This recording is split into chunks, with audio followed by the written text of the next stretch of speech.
Hi, welcome back. Time for more stories. This is our second to the last McDuff book. So this is McDuff Saves the Day by Rosemary Wells. Looks like the 4th of July. We'll have to see what, oh, must be, look at all those flags. It was the 4th of July. Lucy and Fred took McDuff and the baby for a picnic at Lake Ocarina. McDuff rode in the back seat next to the baby, which he did not like, but with the fried chicken, which he did like. McDuff switched to the front seat where he could see everything, which he liked, but Lucy's lap was too bumpy and jumpy, which he did not like. Silly McDuff. He could not make up his mind where to sit, so Fred and Lucy stopped the car and gave McDuff a walk and some cool water. Lucy took over the driving. "You can't sit on my lap, McDuff," said Fred. "You are too hot, heavy, and hairy." Silly McDuff.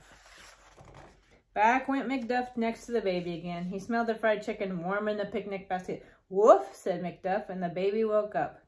Lucy stopped the car. Fred gave the baby a bottle, and Lucy gave McDuff a marrowbone so he wouldn't bark at the chicken. Look at his face. Silly McDuff. Too funny. "I'll drive," said Fred. As soon as the baby finished her bottle, she took the marrowbone away from McDuff. "Fred, stop the car," said Lucy. "The baby has the marrowbone." "I'll drive," said Lucy, and Fred had to sit in the back seat with the baby and the chicken. "He always gets the front seat in the end," said Fred. McDuff stretched out in the front seat and fell into a sausage squirrel dream. Makes you wonder, does he do that so he can get to the front seat? Silly McDuff. When they arrived at Lake Ocarina, Lucy carried the picnic basket and the baby, and Fred carried the beach chairs and the blanket and the handy-dandy fold-away baby emergency travel kit. "I'll take the baby out in a float-a-boat," said Lucy. "I'll go back and fetch the sun umbrella and the playpen and the slug-a-bug," said Fred. "You watch our picnic, please, McDuff," said Fred and Lucy. Goodness, that's a lot of stuff. But when you have babies and a dog, you have to have a lot of gear. McDuff knew no one would dare come near the picnic basket with him there, but McDuff did not hear or smell the silent invaders. They penetrated the picnic basket by the hundreds in a few short minutes, and the picnic was gone. Fred and Lucy did not know what to do. "We could eat mulberries," said Lucy. "I could catch a small fish," said Fred. McDuff decided to explore other picnics. Uh-oh, there's the little invaders. Looks like the ants carried it away. He went from blanket to blanket until he found Mr. DiMaggio. McDuff took a meatball from Mr. DiMaggio's picnic. "No," said Mr. DiMaggio, and McDuff started eating more meatballs. "No, no, no," said Mr. DiMaggio. Lucy and Fred heard him. "Your dog is eating my picnic," said Mr. DiMaggio. "We're so sorry," said Fred and Lucy. Looks like a nice picnic for Mr. DiMaggio.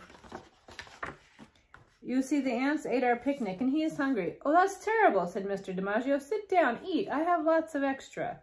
Mr. DiMaggio shared his egg salad and his fried chicken and his devil's food cake and lemonade with Fred, Lucy, and the baby. And Lucy gave McDuff a turkey and tomato sandwich. That looks wonderful. Yummy. No wonder McDuff showed up. "Without you, we'd have nothing to eat," said Lucy. "Without you, I would have been very lonely," said Mr. DiMaggio. "But it was McDuff who introduced us and saved the day," said Fred. Dusk fell. Mr. DiMaggio brought out his carcetina. I can't even say it, but I know what it is. I've seen him before. I'll show you. And you will know too. "Wah!" screamed the baby, and Fred held the baby's ear, but it did no good. This is a carcetina. I'm not saying that right, but it is the way it is. Mr. DiMaggio played Star Spangled Banner. "Wah!" screamed the baby. Then McDuff began to howl, and everyone sang along. It was time to pack up the umbrella and the float-a-boat and the slug-a-bug and the handy-dandy fold-away baby emergency travel kit and say goodbye to Mr. DiMaggio. "Into the back seat," McDuff said Fred.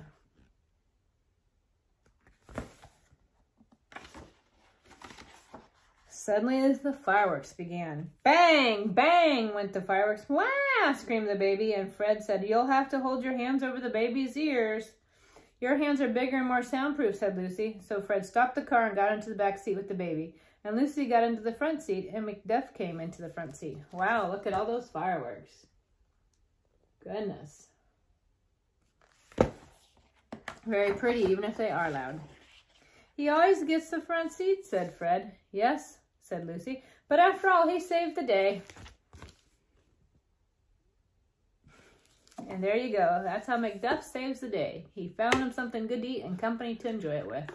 And I hope you have that kind of save today as well. I hope you have some good food to eat and someone that you care about and love to share it with. Or maybe someone new that you'll meet and they'll become a good friend. Thank you for joining me. And I hope you come back tomorrow for the last McDuff book. And then we start all the Christmas books. So excited. Yay! Have a great day.